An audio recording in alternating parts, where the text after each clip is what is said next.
2024 ये कैलेंडर पर लिखी एक तारीख नहीं, ये एक नए काल चक्र का उद्गम है।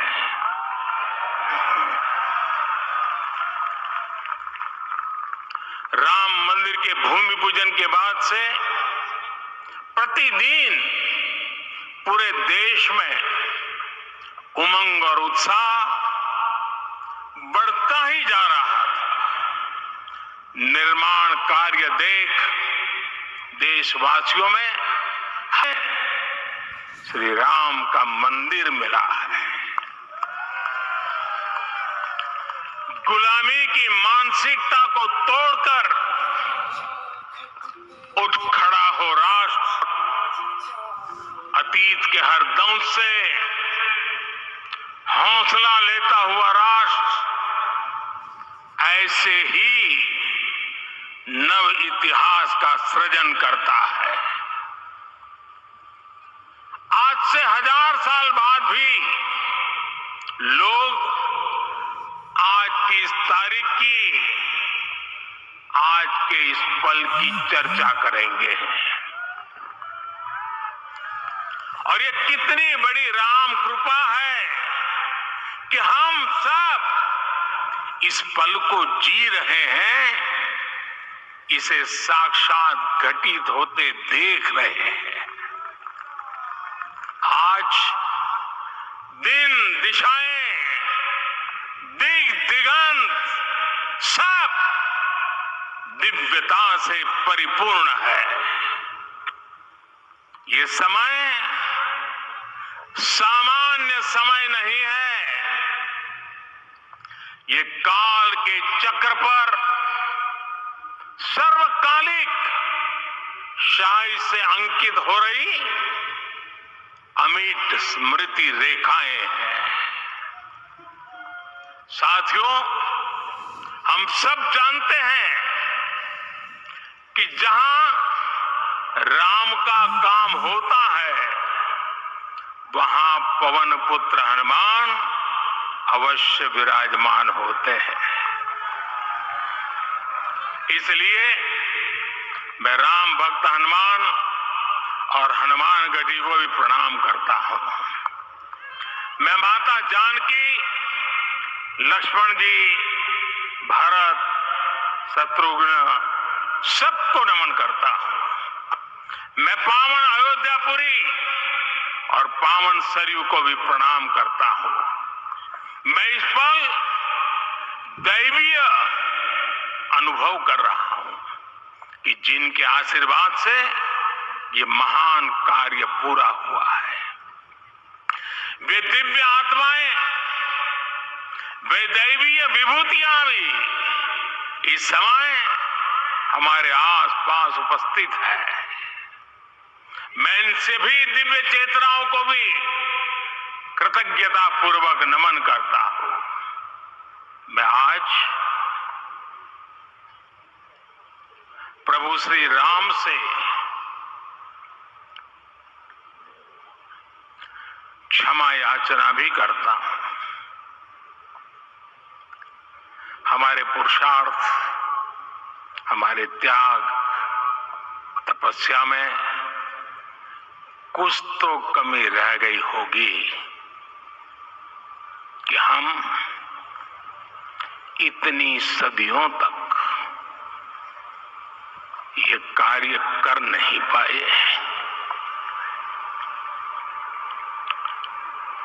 आज वो कमी पूरी हुई है।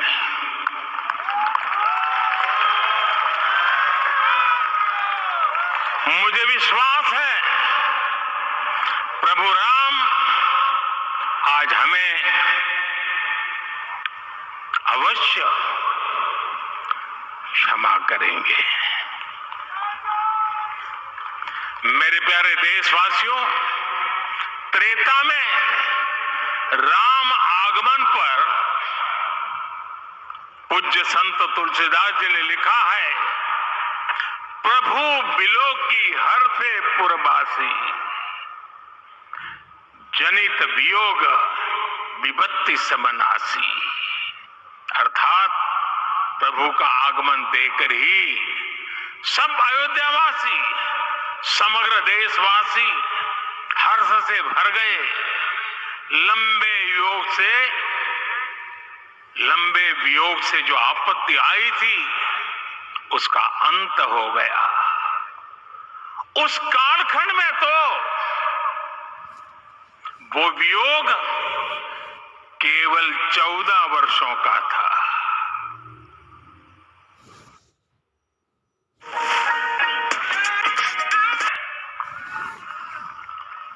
संविधान के अस्तित्व में आने के बाद भी दशकों तक प्रभु श्री राम के अस्तित्व को लेकर कानूनी लड़ाई चली। मैं आभार व्यक्त करूंगा भारत की न्यायपालिका का, जिसने न्याय की लाज रख ली।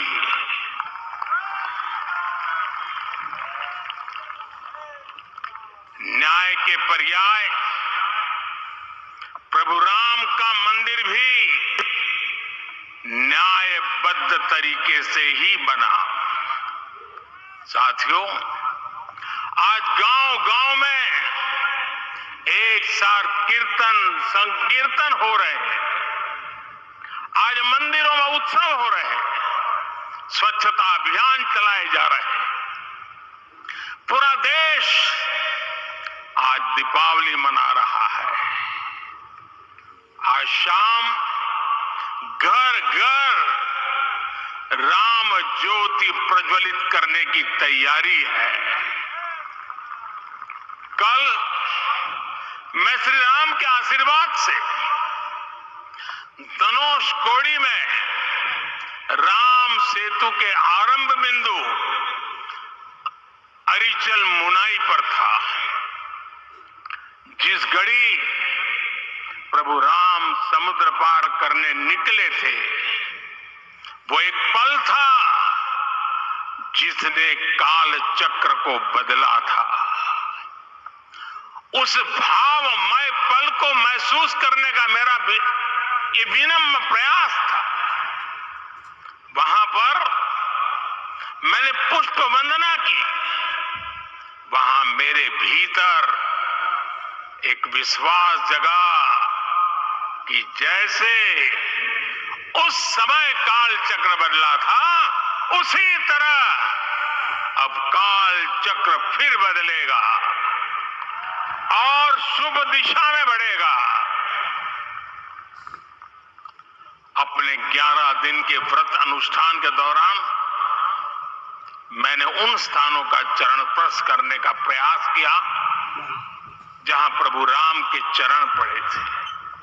चाहे वो नासिक का पंचवटी धाम हो, केरला का पवित्र त्रिपायर मंदिर हो, आंध्र प्रदेश में लेपाक्षी हो, श्रीरंगम में रंगनाथ स्वामी मंदिर हो, रामेश्वरम में श्री रामनाथ स्वामी मंदिर हो, या फिर धनुषकोडी।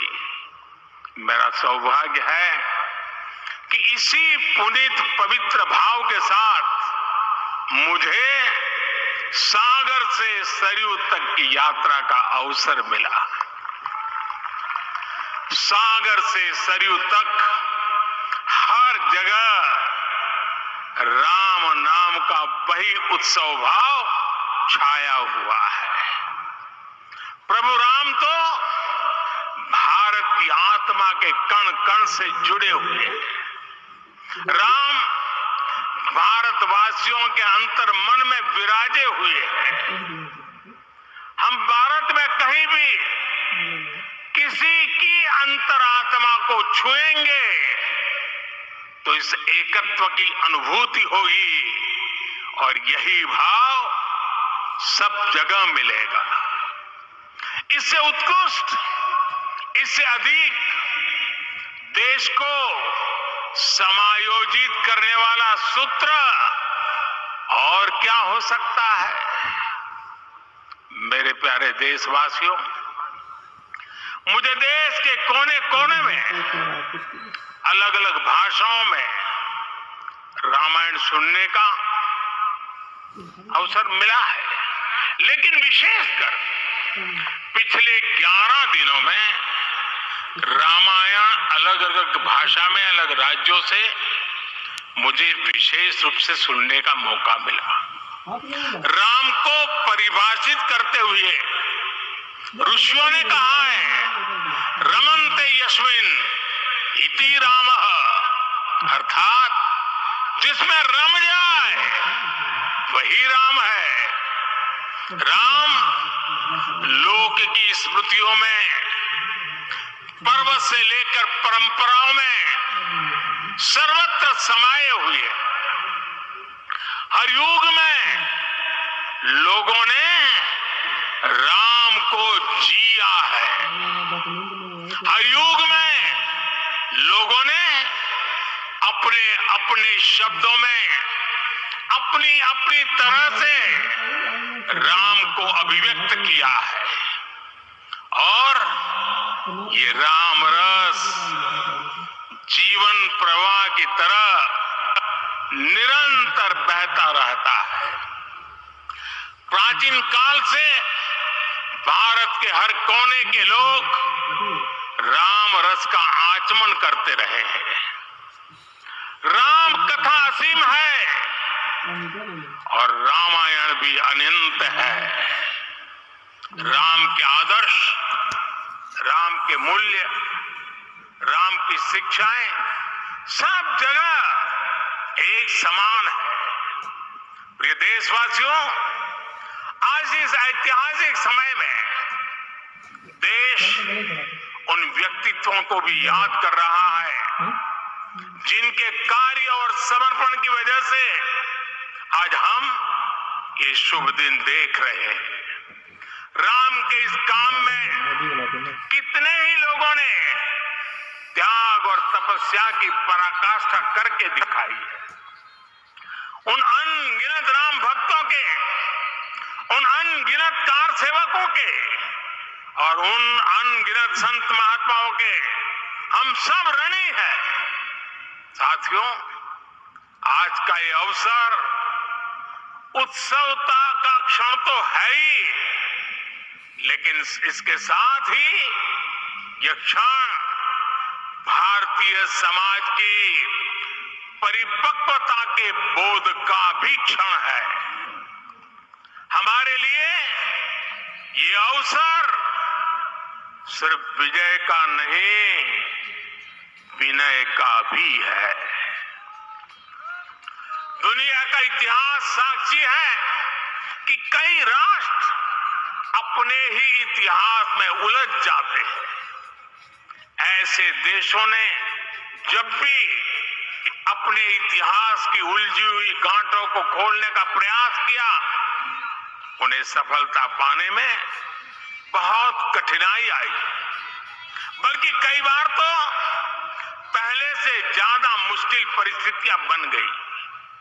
लेकिन हमारे देश ने इतिहास की इस गांठ को जिस गंभीरता और भावुकता के साथ खोला है, वो ये बताती है कि हमारा भविष्य हमारे अतीत से बहुत सुंदर होने जा रहा है। वो भी एक समय था जब कुछ लोग कहते थे कि राम मंदिर बना तो आग लग जाएगी। ऐसे लोग भारत के सामाजिक भाव की पवित्रता को नहीं जान पाए। रामलला के इस मंदिर का निर्माण भारतीय समाज के शांति, धैर्य, आपसी सद्भाव और समन्वय का भी प्रतीक है। हम देख रहे हैं ये निर्माण किसी आग को नहीं बल्कि ऊर्जा को जन्म दे रहा है। राम मंदिर समाज के हर वर्ग को एक उज्जवल भविष्य के पथ पर बढ़ने की प्रेरणा लेकर आया है। मैं आज उन लोगों से आह्वान करूंगा, आइए आप महसूस कीजिए, अपनी सोच पर पुनर्विचार कीजिए। राम आग नहीं है, राम ऊर्जा है। राम विवाद नहीं, राम समाधान है। राम सिर्फ हमारे नहीं है, राम तो सबके हैं। राम वर्तमान नहीं, सिर्फ वर्तमान ही नहीं, राम अनंत काल है। साथियों, आज जिस तरह राम मंदिर प्राण प्रतिष्ठा के इस आयोजन से पूरा विश्व जुड़ा हुआ है, उसमें राम की सर्वव्यापकता के दर्शन हो रहे हैं। जैसा उत्सव भारत में है, वैसा ही अनेक देशों में है। आज अयोध्या का यह उत्सव रामायण की उन वैश्विक परंपराओं का भी उत्सव बना है। रामलला की ये प्रतिष्ठा वसुधैव कुटुंबकम के विचार की भी प्रतिष्ठा है। साथियों, आज अयोध्या में केवल श्री राम के विग्रह रूप की प्राण प्रतिष्ठा नहीं हुई है, ये श्री राम के रूप में साक्षात भारतीय संस्कृति के प्रति अटूट विश्वास की भी प्राण प्रतिष्ठा है। ये साक्षात मानवीय मूल्यों और सर्वोच्च आदर्शों की भी प्राण प्रतिष्ठा है। इन मूल्यों की, इन आदर्शों की आवश्यकता आज संपूर्ण विश्व को है। सर्वे भवन्तु सुखिनः, ये संकल्प हम सदियों से दोहराते आए हैं। आज उसी संकल्प को राम मंदिर के रूप में साक्षात आकार मिला है। ये मंदिर मात्र एक देव मंदिर नहीं है, ये भारत की दृष्टि का, भारत के दर्शन का, भारत के दिग्दर्शन का मंदिर है। ये राम के रूप में राष्ट्र चेतना का मंदिर है। राम भारत की आस्था है, राम भारत का आधार है, राम भारत का विचार है, राम भारत का विधान है, राम भारत की चेतना है, राम भारत का चिंतन है, राम भारत की प्रतिष्ठा है, राम भारत का प्रताप है, राम प्रवाह है, राम प्रभाव है, राम नीति भी है, राम नीति भी है, राम नित्यता भी है, राम निरंतरता भी है, राम विभु है, विशद है, राम व्यापक है, विश्व है, विश्वात्मा है। और इसलिए जब राम की प्रतिष्ठा होती है तो उसका प्रभाव वर्षों या शताब्दियों तक ही नहीं होता, उसका प्रभाव हजारों वर्षों के लिए होता है। महर्षि वाल्मीकि ने कहा है, राज्यम 10 सहस्त्राणि प्राप्य वर्षाणि राघव, अर्थात राम 10,000 वर्षों के लिए राज्य पर प्रतिष्ठित हुए, यानी हजारों वर्षों के लिए राम राज्य स्थापित हुआ। जब त्रेता में राम आए थे तब हजारों वर्षों के लिए राम राज्य की स्थापना हुई थी। हजारों वर्षों तक राम विश्व पथ प्रदर्शन करते रहे थे। और इसलिए मेरे प्यारे देशवासियों, आज अयोध्या भूमि हम सभी से, प्रत्येक राम भक्त से, प्रत्येक भारतीय से कुछ सवाल कर रही है। श्री राम का भव्य मंदिर तो बन गया, अब आगे क्या? सदियों का इंतजार तो खत्म हो गया, अब आगे क्या? आज के इस अवसर पर जो दैवीय आत्माएं हमें आशीर्वाद देने के लिए उपस्थित हुई हैं, हमें देख रही हैं, उन्हें क्या हम ऐसे ही विदा करेंगे? नहीं, कदापि नहीं। आज मैं पूरे पवित्र मन से महसूस कर रहा हूं कि काल चक्र बदल रहा है। ये सुखद संयोग है कि हमारी पीढ़ी को एक कालजयी पथ के शिल्पकार के रूप में चुना गया है। 1000 वर्ष बाद की पीढ़ी राष्ट्र निर्माण के हमारे आज के कार्यों को याद करेगी। इसलिए मैं कहता हूं, यही समय है, सही समय है। हमें आज से, इस पवित्र समय से अगले 1000 साल के भारत की नींव रखनी है। मंदिर निर्माण से आगे बढ़कर अब हमें सभी देशवासी यही इस पल से समर्थ, सक्षम, भव्य, दिव्य भारत के निर्माण की सौगंध लेते हैं।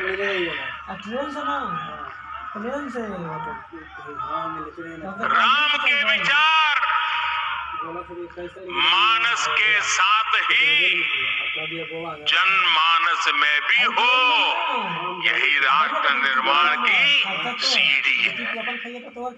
साथियों, आज के युग की मांग है कि हमें अपने अंतःकरण को विस्तार देना होगा।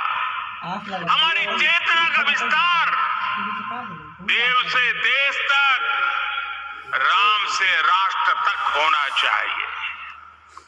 हनुमान जी की भक्ति, हनुमान जी की सेवा, हनुमान जी का समर्पण, ये ऐसे गुण हैं जिन्हें हमें बाहर नहीं खोजना पड़ता।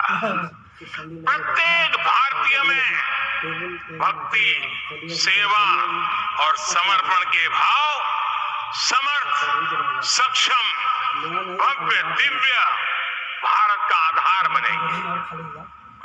और यही तो है देव से देश और राम से राष्ट्र की चेतना का विस्तार। दूर सुदूर जंगल में, कुटिया में जीवन गुजारने वाली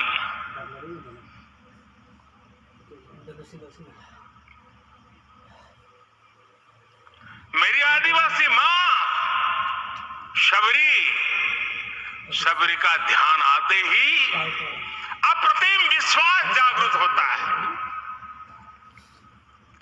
माँ शबरी तो कब से कहती थी, राम आएंगे।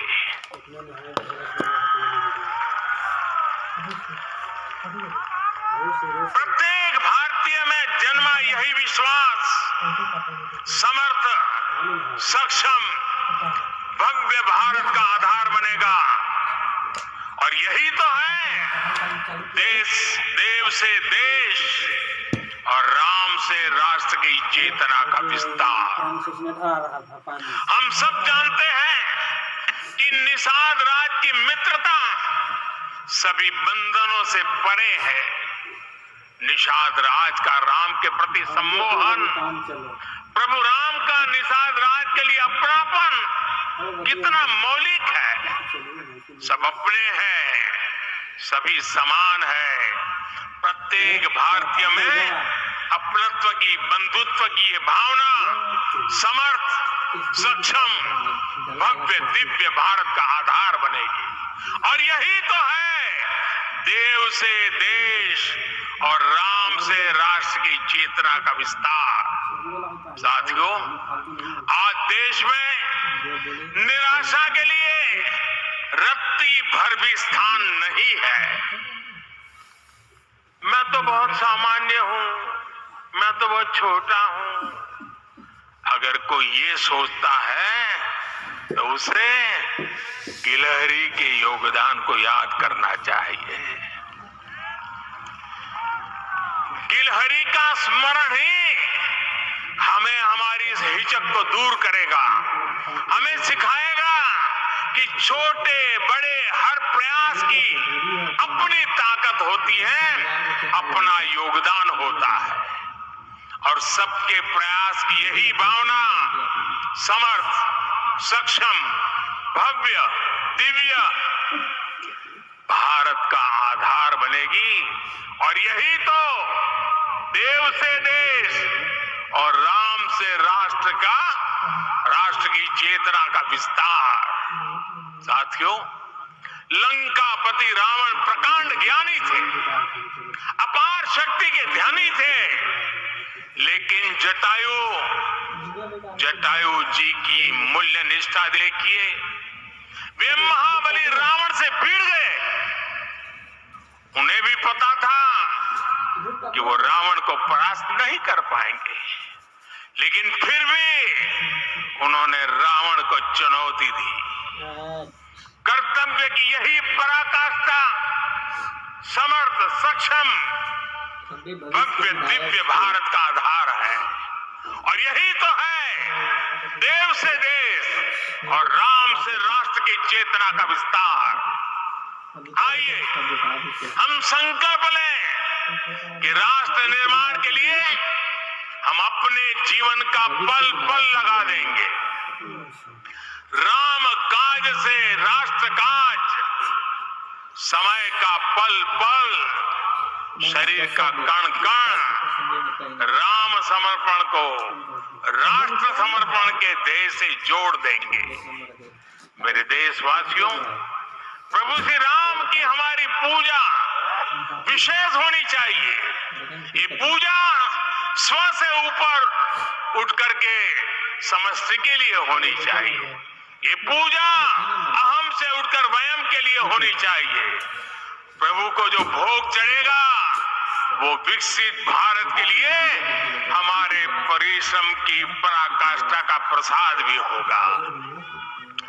हमें नित्य पराक्रम, पुरुषार्थ, समर्पण का प्रसाद प्रभु राम को चढ़ाना होगा।